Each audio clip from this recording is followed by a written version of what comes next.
Buenos días, vamos a empezar ya, disculpar el retraso.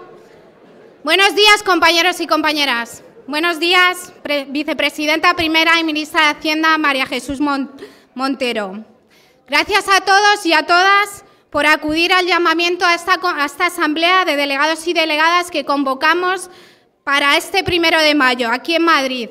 Vamos a un 1 de mayo con un presidente que resiste y no se doblega.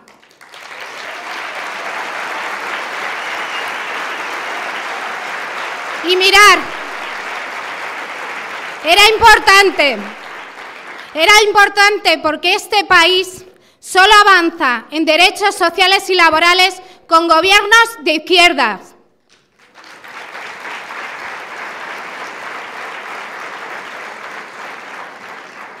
Y es que nuestros derechos colisionan frontalmente con esta derecha rancia y por ese motivo votan que no a todas las leyes que suponen avances en derechos para los trabajadores y trabajadoras, para la mayoría social de este país. Mirad, el domingo asistíamos a un acto que convocábamos conjuntamente los sindicatos con el mundo de la cultura, por la decencia democrática contra la cultura del odio. Y José Carlos Plaza y Juan Miguel Hernández León intervenían en ese acto leyendo un listado de los últimos avances en bienestar de la ciudadanía. Y empezaban diciendo que este gobierno, que este presidente, lo primero que ha evitado es un gobierno de derechas con la ultraderecha. Pero seguían con los ERTEs, con la subida del salario mínimo interprofesional, pasando por la reforma laboral, el ingreso mínimo vital, el presupuesto histórico en becas a la educación, la ley de eutanasia, la ley de familias y un largo etcétera. Y mirar, la inmensa mayoría de esta extensa lista, es fruto del diálogo social, de la concertación social, es fruto de la lucha de la clase obrera organizada, es fruto de la UGT y de comisiones obreras, pero sobre todo de UGT.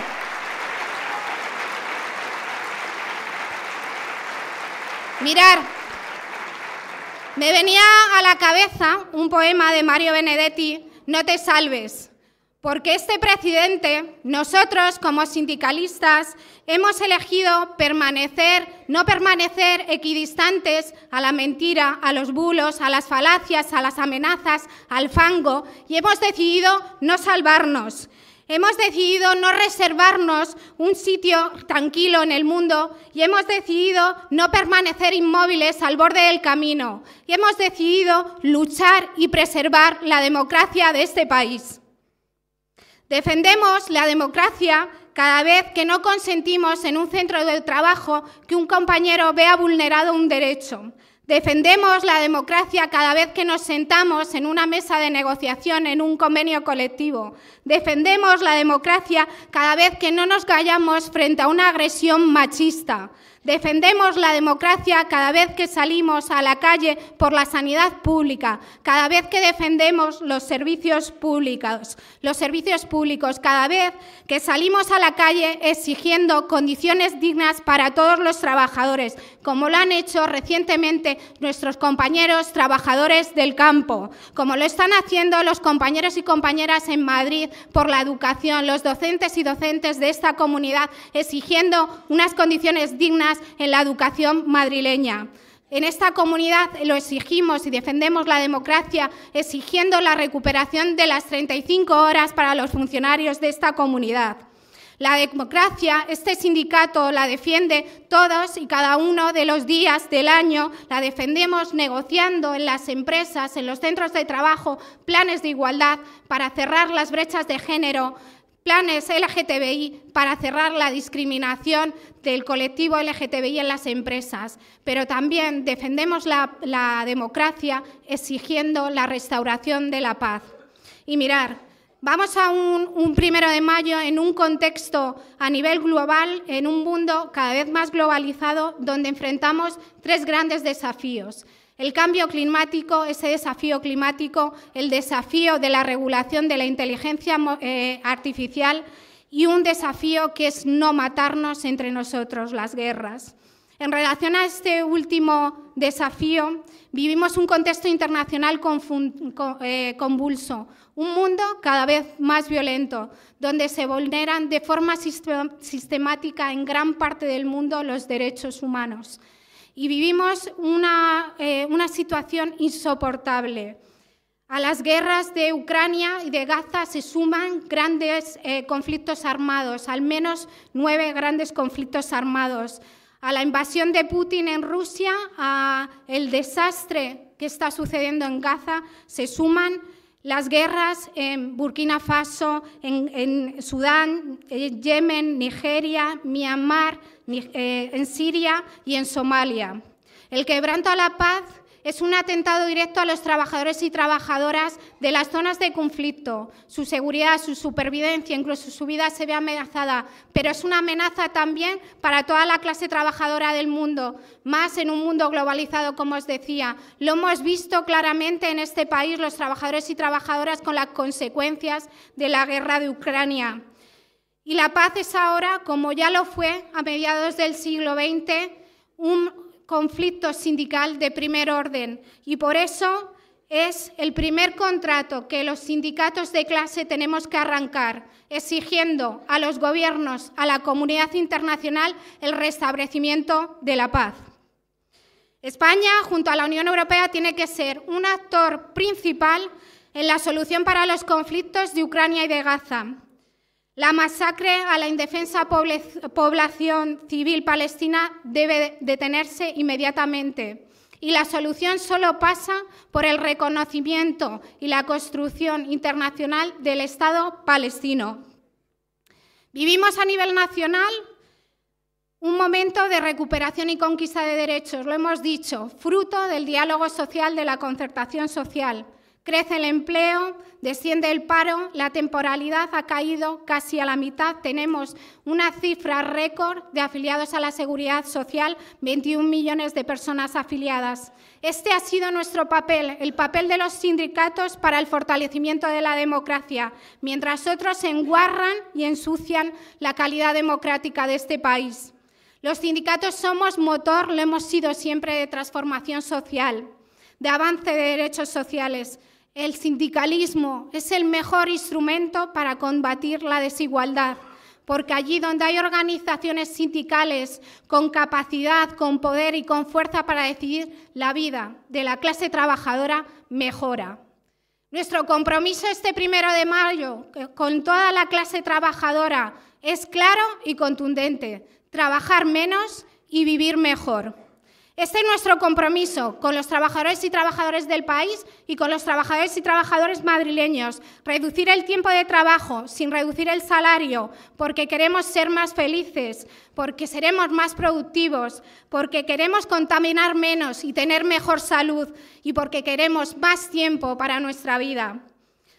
La fortaleza mostrada por el mercado de trabajo está sirviendo para contribuir al crecimiento económico, que sumado a la moderación de la inflación y a la subida de los salarios, permite que la economía española esté en una posición aventajada en la eurozona, y sobre todo gracias al consumo de los hogares. Pero no nos quedamos aquí, queremos seguir avanzando, sobre todo en comunidades como la Comunidad de Madrid.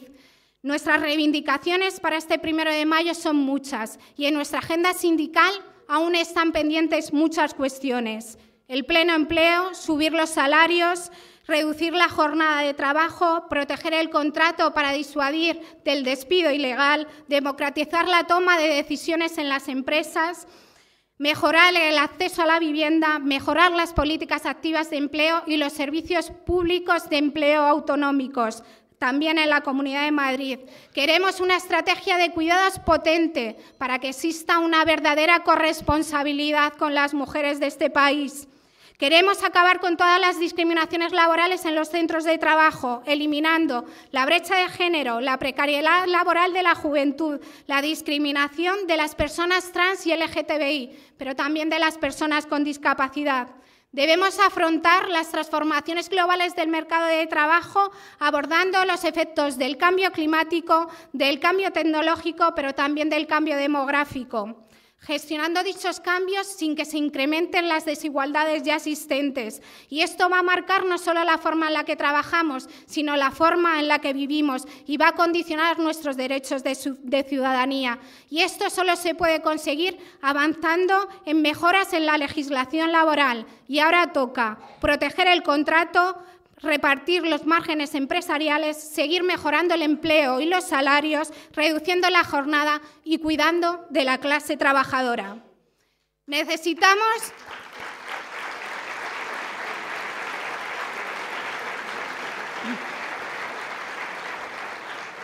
Necesitamos avanzar para lograr el pleno empleo, empleo digno, estable, de calidad.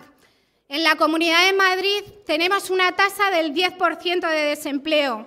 Existe una situación de paro estructural que alcanza a más de 300.000 personas. Madrid es la segunda comunidad donde aumenta el desempleo, junto al País Vasco. Mientras que en el resto de España se reduce el desempleo, en Madrid crece. Se mantiene la brecha de género en el desempleo. Somos las mujeres quienes lo sufrimos, un 60% del desempleo total. La inestabilidad grave se ha duplicado en los últimos años en esta comunidad y alcanza a 169.000 familias. El paro de larga duración sobre el total de personas desempleadas tiene una evolución especialmente negativa, pasando en esta Comunidad de Madrid en el año 2018 de un 30% a un 39% en 2023. Casi la mitad de las personas que se encuentran en desempleo no cobran ninguna prestación, 4 de cada 10. Y un 5% de los hogares madrileños tiene a todos sus miembros en desempleo. Con la reforma laboral se ha mejorado en gran medida la estabilidad del empleo y la calidad del empleo, pero tenemos que seguir avanzando. Se ha mejorado en esa estabilidad frente al empleo temporal, pero instamos a seguir avanzando en el mercado de trabajo, actuando contra el subempleo, medido en esa contratación parcial involuntaria, que en la Comunidad de Madrid supone el 51% de la contratación total. Debemos mejorar la protección por desempleo y mejorar de forma efectiva las políticas activas de empleo, mejorando el funcionamiento de los servicios públicos de empleo madrileños, para convertirlo en un servicio eficaz para los desempleados y desempleadas madrileños, que genere oportunidades a través de la formación y la orientación para el empleo. Pero el mayor reto que presenta esta comunidad es la desigualdad social y territorial. La región más rica de España con la desigualdad más grande de este país. Un 22% de la población madrileña, 1,5 millones de personas, están en situación de pobreza o exclusión social en esta comunidad. 1 de cada 5 madrileños y madrileñas. 2 de cada 5 hogares en Madrid sufren para llegar a fin de mes y un 15% de las personas con trabajo en esta comunidad están en situación de pobreza. Pero lo peor de la pobreza no son los datos, lo peor de la pobreza en esta comunidad es que se hereda por un modelo de gestión que deteriora los servicios públicos y por la ausencia de políticas que generen oportunidades en condiciones de igualdad para todos los madrileños. Una desigualdad inasumible que incluso condiciona la esperanza de vida. La esperanza de vida en esta comunidad dista en 10 años de un barrio rico a un barrio pobre. Pero la pobreza no es solo falta de ingresos, es falta de educación pública y de calidad, es falta de asistencia sanitaria, es falta de acceso a viviendas, es, en definitiva, falta de oportunidades y de justicia social. Estas políticas que viene practicando la derecha durante demasiado tiempo en esta comunidad son políticas que no atajan la desigualdad y que nos roban la dignidad y nos privan de uno de los derechos más básicos, una vida mejor para nuestros hijos y nuestras hijas. La desigualdad social y territorial en esta comunidad está en buena medida relacionada con la enorme distancia que hay entre los sectores productivos, cualificados y que generan empleos más remunerados y los de baja formación con empleos temporales, parciales y mal remunerados, consecuencia directa del tejido productivo de esta región, que está orientado mayoritariamente a las empresas de servicios con baja productividad y con valor añadido cero para los trabajadores, en detrimento de la industria y de las actividades tecnológicas. En esta comunidad hay que implementar ya un cambio de modelo productivo, con una política industrial potente y un desarrollo sectorial. Debemos tener un tejido industrial fuerte que soporte con más garantías las épocas de recesión y sea garante de un empleo de mayor calidad y más estabilidad. Debe dirigirse como un elemento de reequilibrio territorial en esta comunidad, estudiando la demanda de oportunidades y de formación para todos aquellos que tienen que acceder al mercado de trabajo. Debemos dirigirnos a un modelo de desarrollo sostenible, inclusivo, respetuoso con el planeta y con los que en él habitamos. Pero para eso es necesario diálogo social y que este Gobierno regional convoque en la Mesa de Desarrollo Económico y de Desarrollo Productivo, que, entre otras cosas, tratemos el Plan de Industria que se firmó allá en el año 2019 con una vigencia hasta el año 2025, que se dotó de 585 millones y del que poco o nada sabemos los agentes sociales. Necesitamos negociar una estrategia de empleo global que cuente con las nuevas perspectivas de la revolución digital, de los avances de la inteligencia artificial y que no deje a nadie atrás. Yo tengo claro que estas políticas, esta gestión no viene de la nada, sino de desplegar en esta comunidad un modelo político y fiscal que atenta contra la mayoría social. Es un modelo que se basa en intentar beneficiar a los ricos olvidando a los trabajadores. Yo soy de esa generación en la que había potentes campañas publicitarias, el póntelo, pónselo, y que por allí en la década de los 80 había una campaña publicitaria que decía que Hacienda somos todos. La realidad en Madrid es que Hacienda somos todos, pero los ricos un poquito menos. Esta idea que tratan de trasladar al imaginario colectivo de que existe una elevada presión fiscal, de que pagamos muchos impuestos y que el Estado o la hacienda pública es un ente parasitario que se dedica a confiscar, es una idea que atenta directamente contra la esencia misma de nuestros derechos. El deterioro notorio de nuestros servicios públicos en esta comunidad está íntimamente ligado a la bajada indiscriminada de los impuestos. Es un modelo de políticas para generar negocio y no pensando en la mayoría social, ni mucho menos en nuestros derechos. Por eso necesitamos una reforma fiscal que se dirija a generar equidad y capacidad de desarrollo de políticas. Y es que es tan simple como o hay derechos o hay negocio. En esta comunidad han tramitado 21 rebajas fiscales que han ido deteriorando paulatinamente los servicios públicos. 1 millón de personas en las listas de espera en asistencia sanitaria, 1.879 niños y niñas en lista de atención temprana, 500.000 profesionales que faltan en los servicios públicos de empleo madrileños, 30.000 alumnos sin plazas en la formación profesional, 10.000 niños y niñas sin plaza pública en Madrid capital en las escuelas de 0 a 3 años. Recursos que se hubieran podido prestar si no se hubiera exonerado al 100% del impuesto de patrimonio a 18.000 contribuyentes, que es el 0,5% de los contribuyentes de esta región, y que hubiera ayudado a recaudar 1.000 millones de euros, que es el equivalente que esta comunidad gasta en cultura, deporte, turismo y políticas de empleo. Y es que este modelo de gestión, este cendalismo político, tiene su máximo exponente en la sanidad privada y lo hacen muy fácil. La sanidad privada solo crece de dos maneras, con dinero público y haciendo funcionar mal la sanidad pública. Máximo exponente, el Cendal, que nos iba a maravillar a todo el mundo. 200 millones para atender a 489 personas en todo el 2023. Un éxito. En Madrid, además, se hace negocio con la vivienda. Ha dejado de ser un derecho para ser un negocio. Hablar de vivienda en Madrid es hablar de emergencia habitacional.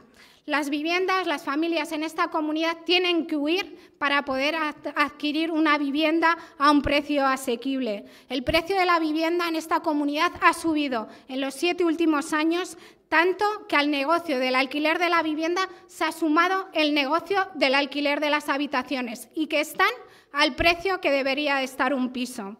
Y no esperamos que este Gobierno del PP solucione el problema de la vivienda, porque tardarían 250 años en construir la vivienda prometida y no al precio que dicen de 600 a 800 euros el precio, sino a precios prohibitivos. En UGT lo tenemos claro, nuestros derechos, los derechos de la clase trabajadora no son un negocio.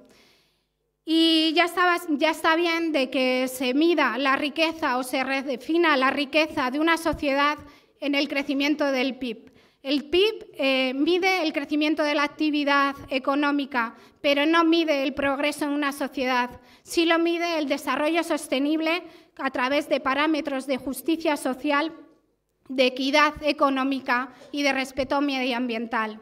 Nos vemos mañana, nos vemos a las 12 en Gran Vía, nos vemos para seguir luchando por nuestro futuro. ¡Viva la UGT! ¡Viva la lucha de la clase obrera!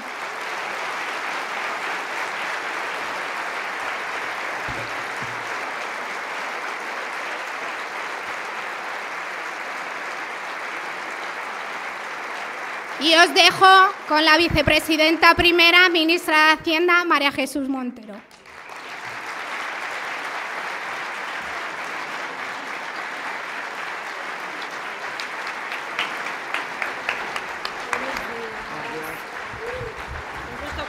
¿Estáis con el COVID? Parece... ¡Uf! Alivio. Buenas tardes a todas y a todos. Por supuesto, a la secretaria general de la UGT de Madrid, a Marina, y, como no, a mi amigo, al secretario general de la UGT, a Pepe.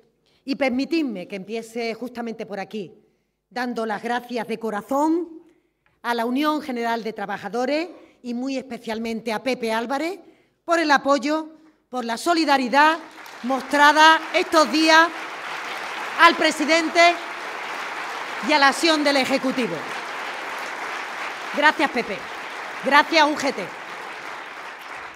Gracias por la empatía, pero sobre todo por la lucidez, por la sensatez y algo que algunas veces escasea, por el sentido común, por la defensa de lo obvio, y es que realmente una democracia tiene que regirse por reglas de juego limpias, que sean capaces de compartirse por todas y por todos y que no se alteren para intentar, a su vez, alterar el resultado de las urnas, que esto es lo preocupante. Por eso nos tenemos que conjurar todos en respetar la voluntad de la ciudadanía, la legitimidad del Gobierno salido de las urnas y de un presidente elegido por las Cortes. Y me parece especialmente importante, porque no sé si escuchasteis ayer, si tuvisteis ocasión, tiempo y ganas, de escuchar al señor Feijóo, al Partido Popular.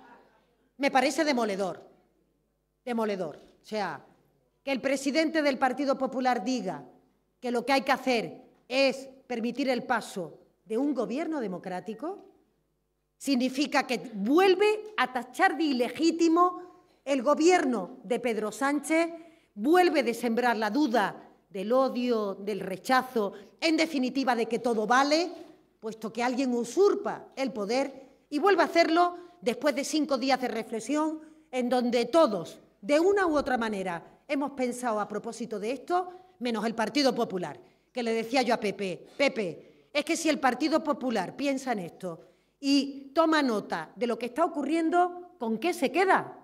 Pero si es que el Partido Popular no ha hecho en este país oposición, ha hecho destrucción y, por tanto, se abandona esas reglas de juego, ¿de qué va a hablar?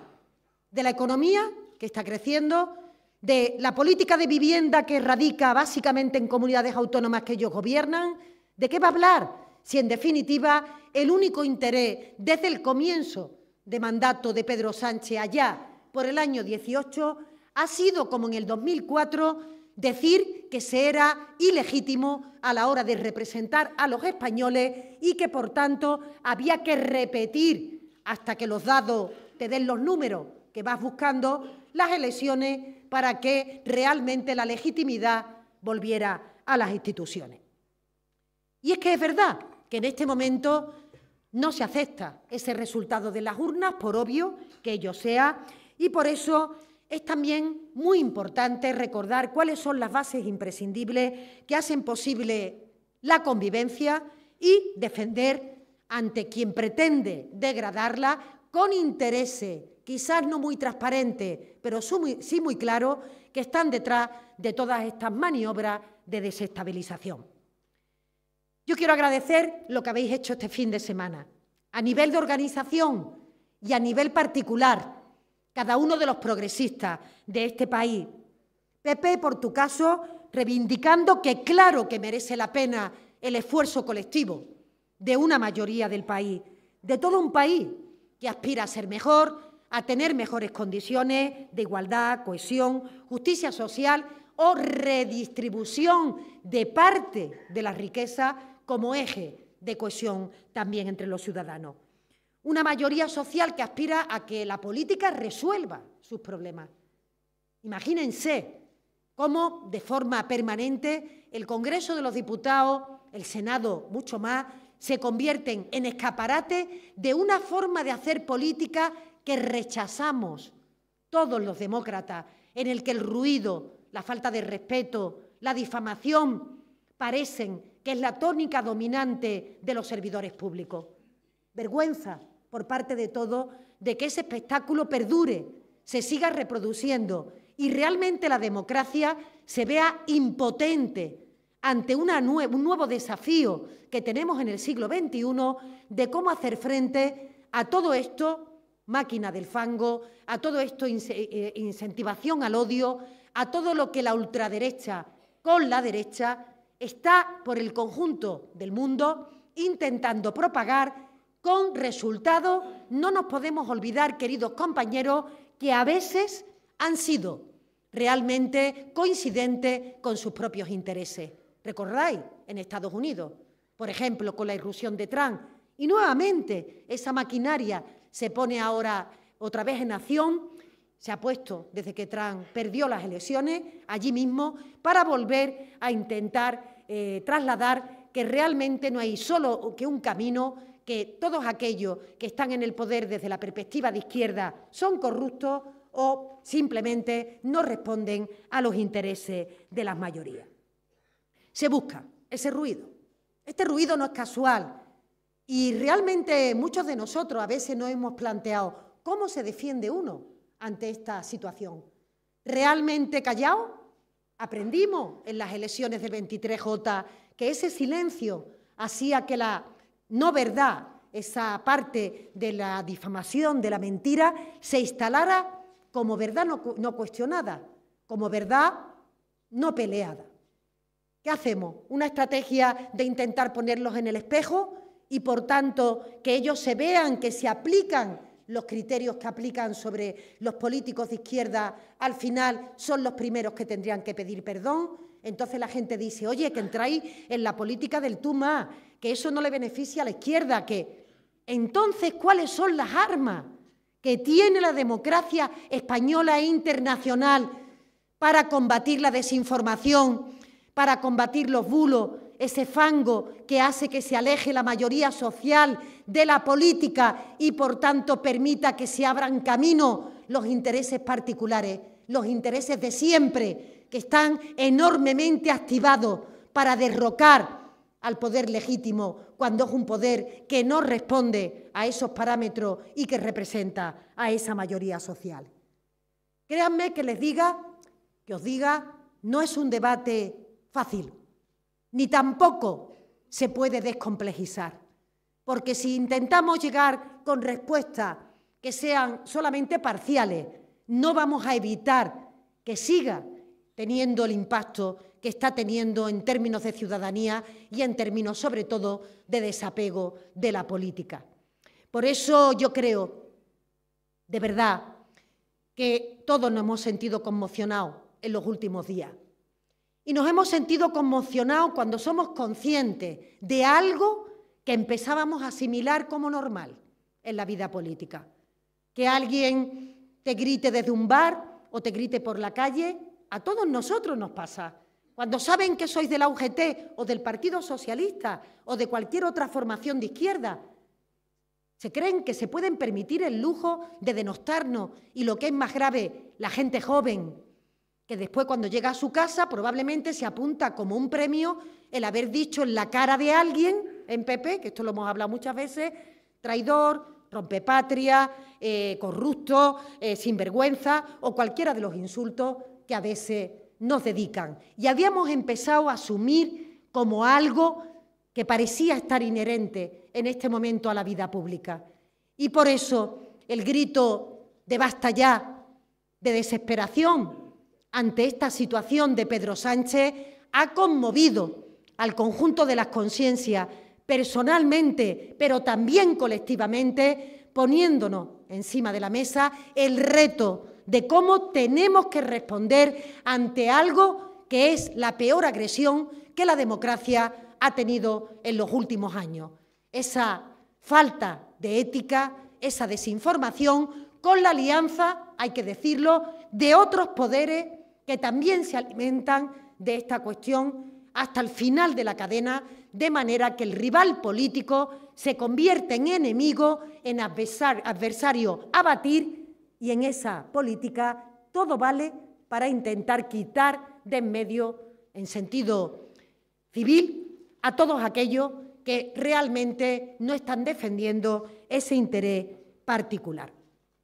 Por eso también, durante estos 5 días, vaya 5 días que hemos pasado, creo yo, vaya la conciencia clara de que el presidente no podía rendirse, que el presidente tenía que continuar y tenía que tener la fuerza que vosotros, la UGT, con otras organizaciones, la habéis aportado y que ha sido decisiva para que el presidente continuara, porque se ve que no está solo y no está solo presidente, y que, por tanto, todos nos conjuramos en poder combatirlo, vaya en estos 5 días, si muchos de nosotros hemos pensado y realmente hemos tenido una clara dimensión de cómo una violencia, que no es más que la que se expresa en esos insultos, en esas difamaciones, cala en las personas, sobre todo en aquellas que son extraordinariamente resilientes, como es el presidente del Gobierno, hasta que llega un día en donde la gota colma el vaso y uno dice, pero bueno, ¿cómo me puedo sentir? ¿Cómo me siento? ¿Y cómo puede ser que hayamos llegado hasta aquí?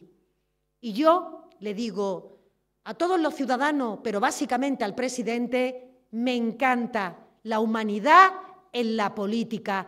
Me encanta que sintamos.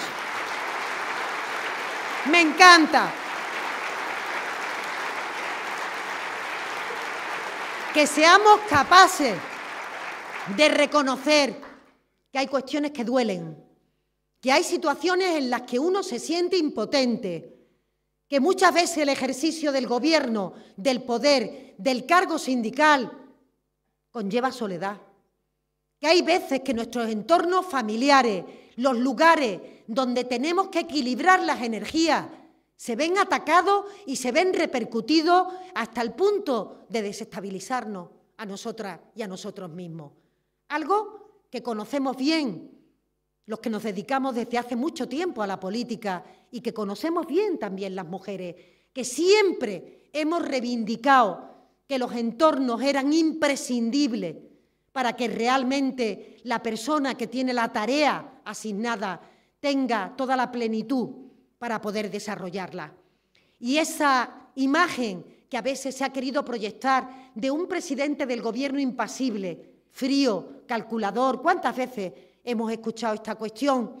Ahora se torna justamente de una humanidad que reivindicamos en la política para hacer posible que los ciudadanos realmente entiendan que prestamos un servicio público y que todos los que se sientan llamados a esta vocación den el paso adelante. Porque, compañeras y compañeros, el riesgo que ha tenido esto y que tiene esto es que las personas honradas, aquellas que solo estamos aquí por intentar contribuir a ese interés general, por educación, por los valores que nos han transmitido, por el talento de las personas que nos han educado, tengan o no tengan estudios, por la capacidad de haber conformado también una ciudadanía activa que se mueve en la defensa del interés social, diga no merece la pena, diga no hay capacidad para emplear esa batalla, o diga simplemente yo, para que se me destruya personalmente, cuando la persona es lo más sagrado que tenemos que conservar en la vida pública y en la vida política, renuncien y se queden los intereses de siempre, de los que tienen mucho que conservar y de aquellos que no van a permitir nunca que de forma pacífica se ponga en riesgo su statu quo, se ponga en riesgo su influencia, se ponga en riesgo, en definitiva, el interés económico que siempre está detrás de este tipo de estrategia. Y por eso hay que desenmascararlo. Y por eso os necesitamos fuerte. Y por eso estamos aquí. Y esto no solo se combate con política pública, que también. No solo se combate con denuncia, que también. No solo se combate realmente con el equipo colectivo, con las organizaciones de izquierda, que también hay que desarrollar una estrategia propia que combata esta máquina del fango, porque lo engulle todo. ¿Cuántas veces lo hemos hablado? Hoy tenemos el dato del crecimiento, lo decía Marina, que ha dado buena muestra de los datos económicos del crecimiento del PIB, para asombros de propios y extraños. Está creciendo nuestra economía 6 veces más que crece en el conjunto de Europa. Estamos combatiendo la desigualdad, estamos intentando financiar de forma más adecuada los servicios públicos, estamos intentando impulsar la negociación colectiva, hemos hecho una reforma laboral que permite dar instrumentos a los trabajadores para que la precariedad laboral se exprese en una mínima cuantía, en una mínima significación. Estamos trabajando por intentar que los derechos de los trabajadores sean los que predominen en el debate público, cada uno en su trinchera, cada uno en su tarea. Y a veces asistimos con impotencia a cómo eso no se conoce, cómo no da impulso para que en otras partes se animen a seguir trabajando por ello, sino que queda dilapidado bajo esas toneladas de barro en donde al final parece que o aprendes a chapotear y por tanto salpica y entras en una dinámica de contravalores que no compartes, o parece que como la última palabra la tiene la desinformación, esa es la que realmente se abre camino entre la conciencia social. Y creo que hoy, más que nunca, justamente con esa crisis que el presidente durante 5 días ha tenido a nivel individual y que también en un acto de honestidad política inédita compartió con la ciudadanía, tan importante, podía haber inventado cualquier excusa, cojo una baja, tengo un problema, pero el presidente se abrió y le dijo a la ciudadanía el principal problema que en este momento tienen las democracias, realmente obliga a cuestionarse si merece la pena, obliga a saber si tenemos energía suficiente para combatirlo, obliga a poner en marcha mecanismos que nos permitan atajar con parte de este problema, sabiendo que fundamentalmente, como cualquier violencia, cualquier tipo de afrenta a esas situaciones, tiene que pasar por el rechazo social. Lo hemos vivido en otros tipos de violencia. No puede ser que se jalee o que se rían las gracias de aquella situación de caricaturización o de directamente desprecio a los políticos que vivimos muchas veces en nuestros días, y a los sindicalistas, que formáis parte, evidentemente, de ese entramado social que intenta que la mayoría social se abra camino. No es posible, y lo hemos hecho en otro tipo de violencia, y lo tenemos que conseguir también en la política, porque la política no es porque va dirigido a Pepe o a Mari, que es lo de menos, aunque las personas son tan importantes, sino porque va dirigido realmente al ejercicio mismo de la mayoría social en nuestro país, que necesita que el debate público transcurra justamente por sus necesidades, por sus problemas, y que no le provoque pereza, desapego y, por tanto, ante unas elecciones, haga esa afirmación que nos molesta tanto de todos son iguales. Y porque necesitamos humanizar la política. La deshumanización de la política es, como ustedes bien conocéis mejor que yo, los viejos del lugar, es el principal instrumento que el fascismo ha tenido siempre para convertir en enemigo a aquellos que ellos entendían que tenían que aniquilar. Y lo sabéis, esa deformación de la imagen de aquellos que son servidores públicos la ha sufrido la UGT en propia carne durante mucho tiempo, sobre personas concretas y sobre la propia organización, a quien en muchas ocasiones se le ha intentado implicar, involucrar, acercarla a ese comentario global de que no estamos al servicio de la gente, sino al servicio de nuestros propios intereses. ¿Cómo nos cuidamos desde que efectivamente hacen una foto, Pepe, en el que de forma circunstancial uno está haciendo una cosa o está haciendo otra, y especialmente en aquellos momentos en donde te tomas una cerveza, estás con tus amigos o estás comiendo en la calle, para trasladar, estos son unos privilegiados, estos son gente que van a lo suyo, mientras que se aprovechan de hablar en vuestro nombre, trabajadores de este país. Y no puede ser, no puede ser. Y lo decimos con pasión, pero con calma. No puede ser.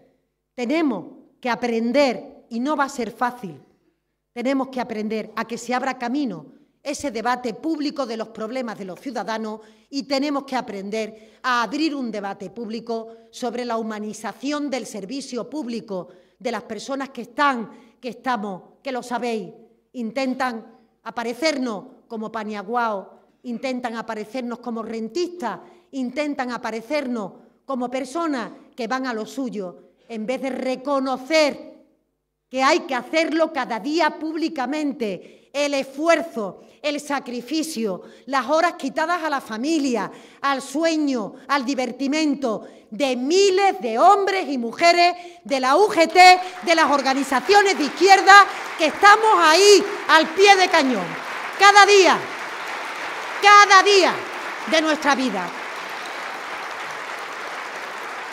Pero, compañeros y compañeras, siempre estamos a la altura de las circunstancias cuando el momento lo requiere. Siempre tenemos que reconocer que hay en este país una mayoría progresista que asiste a veces con perplejidad al espectáculo público, pero que no está, desde luego, no tiene dentro de sus cálculos que en ningún momento se le arrebate a este país la democracia, que se arrebate el voto de la mayoría, que se arrebate la vocación de que nuestros hijos vivan mejor que nosotros y, por tanto, conquisten nuevos derechos, tengamos una sociedad más igualitaria, la mujer ocupe el papel que tiene que jugar, los mayores no anden preocupados por si efectivamente alguien va a cambiar su sistema de pensiones, o que nuestros jóvenes realmente entiendan que el esfuerzo, la preparación, la dedicación va a tener recompensa en un mercado laboral que lo va a tratar bien, que lo va a reconocer como sujeto activo y que va a retribuir aquello que hace para que pueda conformar su propio proyecto personal. No vamos a permitir que nos arrebaten esos valores ni esos proyectos. Por eso, este 1 de mayo, que mañana alumbramos no puede ser un 1 de mayo al uso. Nunca lo es. Siempre tiene motivos la clase trabajadora para alzar la voz y para trasladar que sus intereses, que son los de la mayoría, tienen que prevalecer sobre el resto de intereses. Y el interés de la clase trabajadora lo representan de forma especial, de forma prioritaria, las organizaciones sindicales. Sí, las organizaciones sindicales, los sindicatos que se crearon, que se pelean cada día por conseguir mejores salarios, menores jornadas, más derechos, más capacidad de reconocimiento al trabajador, en definitiva, que le da dignidad a la parte más débil del escalón de la cadena. Y eso lo hacen los sindicatos, por mucho que algunos también se empeñen en denostarlo. Y eso es lo que mañana vamos a celebrar en las calles de todas las ciudades españolas. Vamos a salir con más fuerza que nunca, porque siempre la defensa de los trabajadores significa defensa de la democracia. Que nadie se lo olvide, que cuando defendemos los intereses de aquellos que se levantan por la mañana con la simple vocación de que su fuerza de trabajo sea capaz de acompañar su proyecto personal, su proyecto familiar en las mejores condiciones posibles, que aspiran ellos y que aspiramos nosotros, eso se llama democracia. Ese es el núcleo de la democracia, que una mayoría social progrese, que sea cada vez más igual y que le permita el que realmente se reconozca su dignidad como persona, su dignidad como trabajador, en definitiva, su dignidad como demócrata. Por eso mañana, al 1 de mayo, con fuerza, con energía. Y tenemos una agenda que no la van a frenar, Pepe, y ese es el compromiso del Gobierno. Tenemos con vosotros, comprometidos, con la ciudadanía en las urnas, con el resto de partidos políticos que conforman la mayoría que articulamos cada vez que tenemos que sacar una ley, compromiso que vamos a continuar trabajando, consensuando, percutiendo en ello para que sean durante la legislatura una realidad. Algunos de ellos forman parte del lema que tenemos en este momento, porque seguiremos, por mucho que le pese a algunos, subiendo el salario mínimo interprofesional, seguiremos subiendo las pensiones, seguiremos dando instrumentos a los sindicatos para que en la negociación colectiva estén equilibradas las relaciones de poder entre los que tienen y los que prestan su trabajo. Y seguiremos trabajando en esa dirección para que sigamos teniendo durante estos años que quedan de legislatura y los que quedan por venir, sigamos teniendo un incremento de los salarios en nuestro país, que sea capaz de combatir no solo la subida de precios, sino que además permita que la clase media de nuestro país se vaya ensanchando, vaya teniendo más empoderamiento, mayor capacidad. Y vamos a hacer algo que estoy convencida que de la mano también de la UGT será una realidad antes que tarde. Vamos a reducir la jornada laboral en este país. La vamos a reducir por convicción, por necesidad y porque, entre otras cuestiones, la incorporación de la mujer al mercado laboral como nunca habíamos tenido en nuestra historia y, por tanto, la necesidad de acompañar a la familia en esa realidad que cada día, afortunadamente, está más clara, tiene también que acompañarse de una necesaria conciliación y de un disfrute del tiempo libre por parte de la gente. Pues claro que sí, que hay que disfrutar del tiempo libre. No todo es la fuerza del trabajo. Y a ello aspiramos y tengo gran confianza en que realmente lo vamos a poder hacer y lo vamos a lograr con el fortalecimiento de los servicios públicos, con la capacidad de brindar ese colchón de seguridad que tenemos que darle a los trabajadores de nuestro país para que realmente sea la sanidad pública, la educación pública, en igualdad de condiciones, si hay tratamiento, que esté accesible para todos, si hay talento, que el que mayor capacidad tenga pueda llegar antes y no este desmantelamiento que se está produciendo en muchas comunidades autónomas en el que la universidad privada le da oportunidades al que tiene renta y, sin embargo, el que no la tiene se encuentra con una universidad pública debilitada. Y no lo vamos a permitir porque los hijos de los trabajadores tienen que ser los que rijan los destinos de España en los próximos años. Y termino.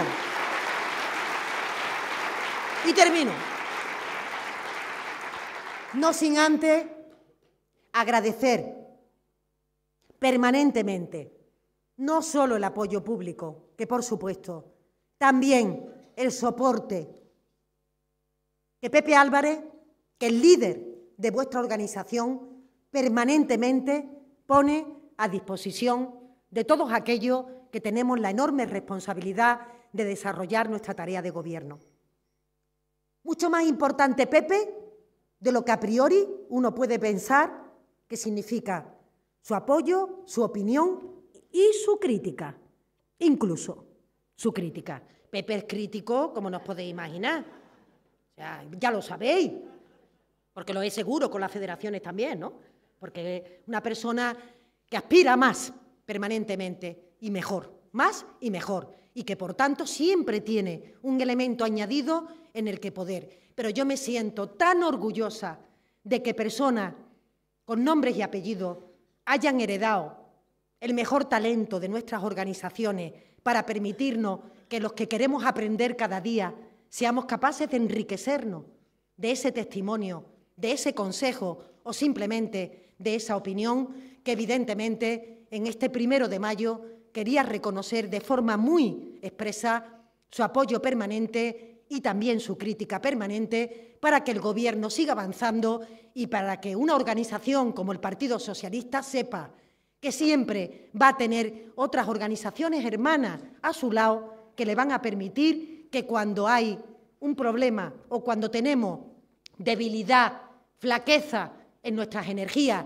que las tenemos y que tenemos que decirlo, reconocerlo y trasladar que necesitamos ayuda en aquellos momentos donde uno o una se siente realmente con la pregunta que ha estado estos 5 días dentro de nuestro entorno, ojalá siempre encontremos personas como las que estáis aquí, como la que representa Pepe, que siempre te dicen, vamos, adelante, merece la pena, otros antes que nosotros han tenido un destino peor, lo han pasado mucho peor y a pesar de ello, 145 años más tarde, el Partido Socialista sigue aquí como alternativa real de transformación a los ciudadanos y en agosto, me decía Pepa, la Unión General de Trabajadores, 136, ¿verdad? 136 años más tarde, aquí está representando la modernidad,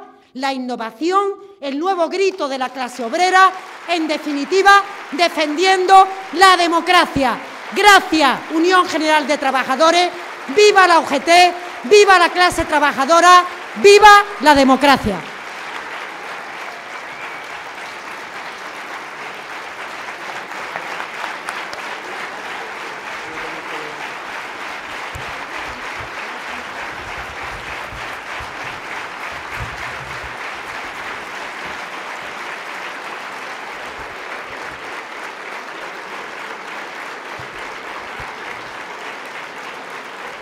Pues buenos días a todas y a todos. Yo hoy os prometo que voy a ser muy breve porque tengo que dejar voz para mañana y realmente el tiempo y mi garganta me han hecho una mala pasada. Gracias por estar aquí. Sabéis que esta asamblea fue convocada hace tiempo y que teníamos la previsión de que asistiera el presidente del Gobierno antes de que tomara la decisión de estos 5 días de reflexión, y yo hoy me alegro que no haya venido. ¿Por qué me alegro que no haya venido? Porque creo que cuando venga aquí, que espero que no tarde mucho, venga a explicarnos qué va a hacer. ¿Cuáles son las propuestas que se van a llevar adelante en este país para regenerar, sí, para que este país sea un país decente desde el punto de vista democrático?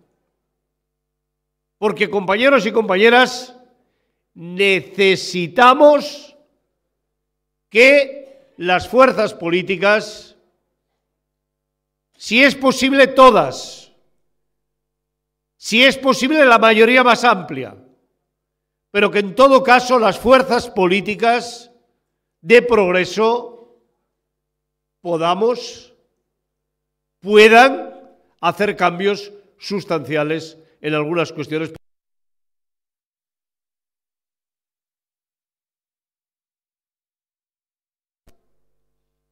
En Madrid, en el Auditorio Marcelino Camacho, muchas veces miramos a otro lado. Porque fíjate, esto de los sindicatos, algo debe de haber. Porque fíjate, la otra cosa, algo debe de haber. Porque cuando iban a la casa de Irene Montero y de Pablo Iglesias, un día sí y otro también meses, no pasaba nada. Y se han ido creciendo. Y cuando están utilizando los medios públicos para esa maldita policía patriótica, que es lo más antidemocrático, que es lo más fascista, que es lo más estalinista que se puede hacer, parece que, oye, como son los independentistas, no pasa nada. Pero ya hemos visto que se empieza y no se acaba. Y lo que nos ha hecho el presidente Sánchez es ponernos frente a un espejo. Es decirle a la sociedad de manera clara: esto no puede continuar así.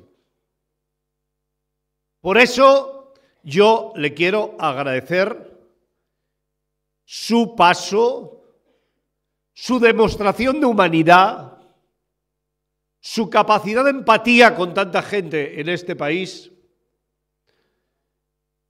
Y una vez que ha llegado a la conclusión, que yo creo que siempre la ha tenido, que efectivamente merece la pena, faltaría más, merece la pena, ahora nos tenemos que poner en marcha con el merece la pena.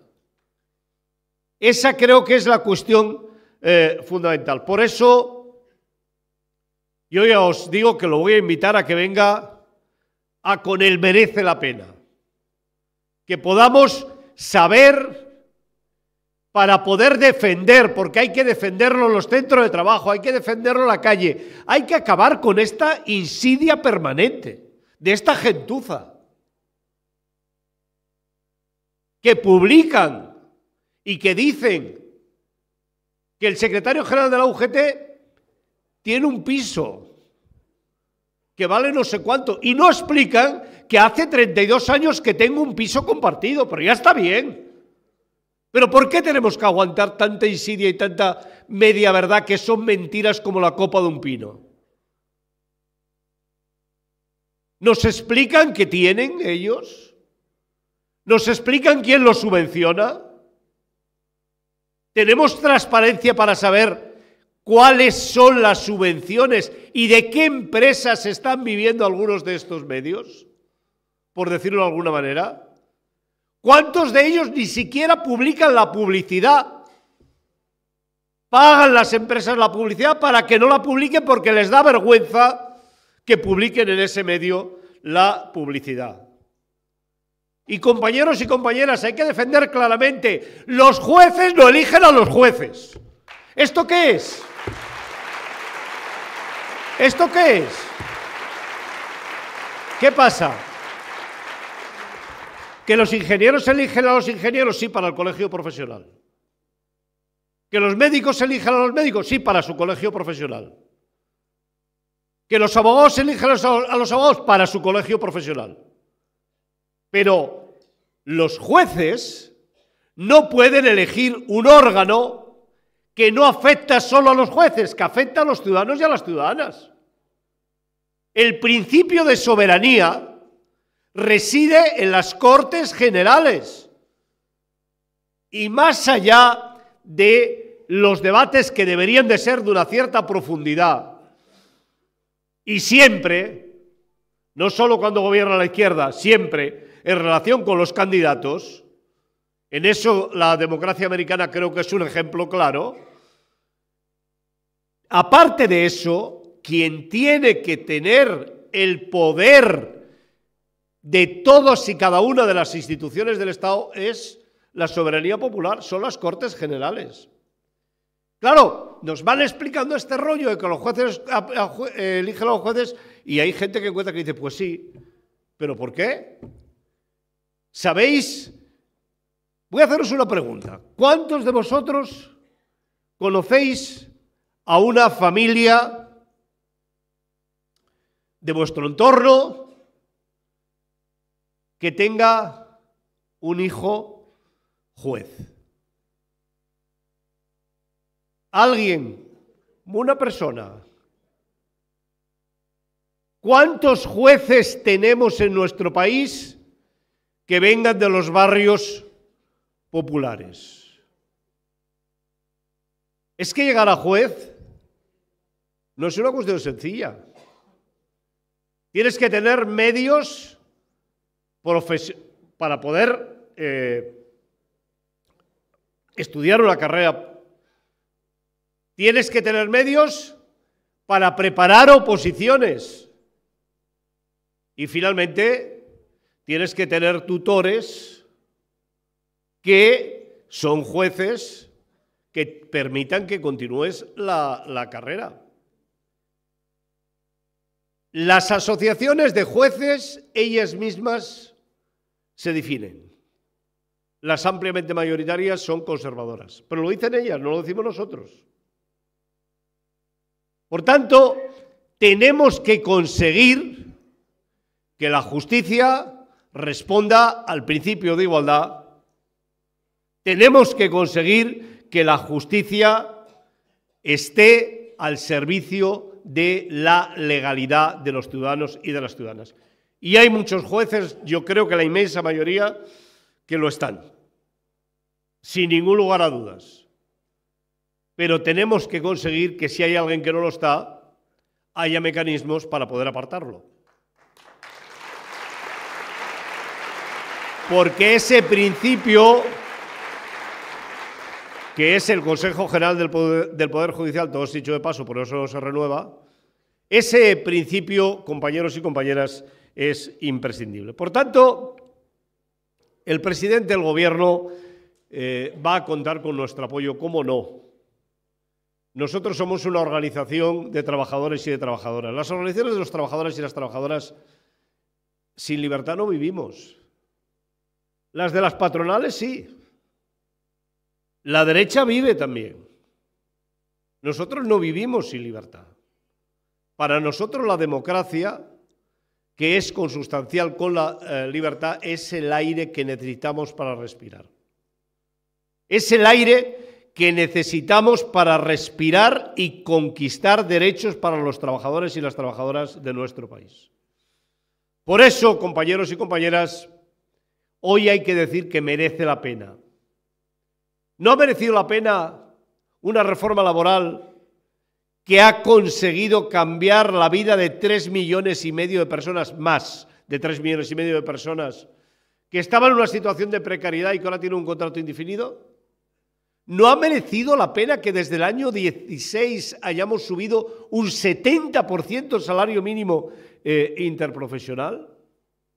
¿No ha merecido la pena, compañeros y compañeras, que el sistema de pensiones no solo revalorice las pensiones, sino que esté garantizado hasta el año 2050 con el acuerdo que hemos firmado?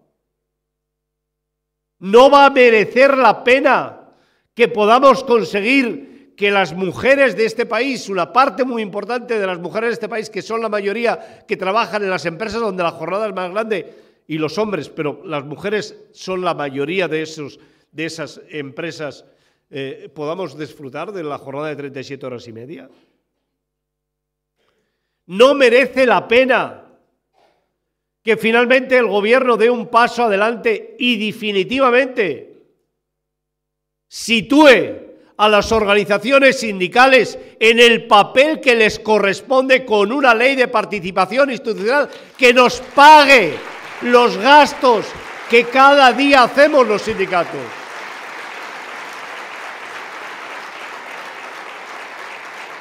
¿No merece la pena, compañeros y compañeras, continuar luchando? Sí. Y os voy a decir una cosa.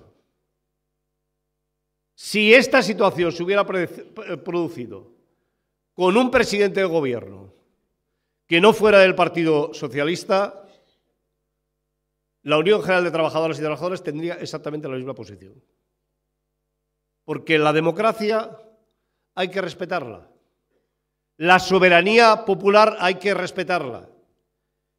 Y no hay ninguna duda de que en este país llevamos un periodo largo de tiempo, que el resultado de las elecciones generales, que el resultado de las elecciones políticas en general, al día siguiente de celebrarse, ya no sirven. La derecha que aprenda a ganar como Dios manda, que dirían ellos. Que aprenda a ganar trabajando en la sociedad. Que aprenda a ganar trabajando con las organizaciones sindicales.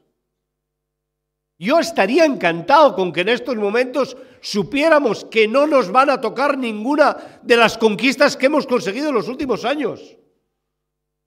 Y se lo he dicho al señor Feijóo. Creo que hay mucha gente, honestamente, que igual podía pensar que os iba a votar si tuviera esa garantía, pero tenemos la garantía contraria. Porque sabemos que la patronal ahora, en estos momentos, está parada esperando a ver si negocia las 37 horas y media, a ver cómo sale este lío. Y si resulta que me sale bien y ya no negocio las 37 horas y media con las organizaciones sindicales. Por eso os quiero pedir movilización. Que no nos quedemos en casa. Que no nos acobarde la derecha. Que no nos acobarde la ultraderecha. Que no es normal que se acosen las casas del pueblo. No es normal. No ocurre en ningún lugar del mundo. No es democrático. No es normal, no es democrático que se pegue a dirigentes políticos porque van a la casa del pueblo. Como no es normal que vengan a la sede de la UGT 4 sinvergüenzas a tocar las narices. No es normal. ¿Hasta dónde vamos a llegar? Creo, sinceramente, que este debate, que es el debate que desde mi punto de vista ha querido abrir el presidente del gobierno, que ha querido abrir Pedro Sánchez, es un debate que va mucho más allá de él. Es un debate que va mucho más allá de su familia, aunque su familia tela marinera, lo que ha llovido y lo que está lloviendo. Creo que es un debate que nos atañe a todos y a las organizaciones sindicales las primeras. Por eso nos hemos implicado. Fundamentalmente por eso nos hemos implicado. Porque, oye, yo seguramente que me podía implicar por simpatía, por cariño. Porque a mí, francamente, pues me gusta que los hombres también de vez en cuando lloremos. No pasa nada. Es muy humano. Es muy natural. Esta historia de la derecha que parece que, fíjate, llorica. Pues que no, que es muy normal, que está muy bien, que se expresen, que se visualicen los sentimientos de las personas.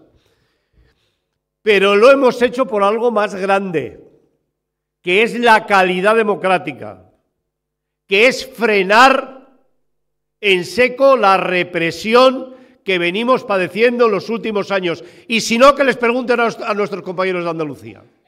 Si no, que les pregunten a nuestros compañeros de Andalucía. Un día sí y otro también. Ya está bien. Ya está bien.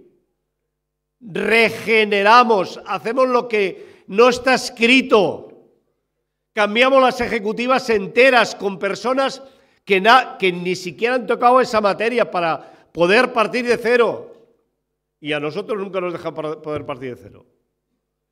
Bueno, ellos, la derecha en España, acabo, porque si no me voy a alargar mucho. La derecha en España y la ultraderecha tienen una gran ventaja. Ninguno de ellos cuentan los años por más de 25. Porque ninguno de ellos resiste la mirada de los ciudadanos y de las ciudadanas más de 25 años. Tienen que cambiar de nombre para continuar haciendo lo mismo, pero con otro nombre. Todos. ¿Cuántas ultraderechas hemos tenido en España desde que empezó en estos 48 años? ¿Cuántas ultraderechas hemos tenido? Fuerza Nueva, el otro. Claro, esto dice, no, negamos nosotros ahora. Sí, claro. Oye, imaginaos vosotros si nosotros no pudiéramos responder y dar la cara y mirar a la gente a sus ojos y decir, tenemos 136 años de historia, nos hemos equivocado, pero aquí estamos. Compañeros y compañeras, este 1 de mayo hay que tomar las calles, hay que decir a la gente que tiene que salir a la calle. Tenemos que tomar la calle porque tenemos que hacer que este país sea un país más democrático, porque tenemos que hacer que este país sea un país mejor, porque tenemos que conseguir que este país pueda continuar creciendo. ¡Viva el 1 de mayo! ¡Viva la Unión General de Trabajadores y Trabajadoras! ¡Adelante!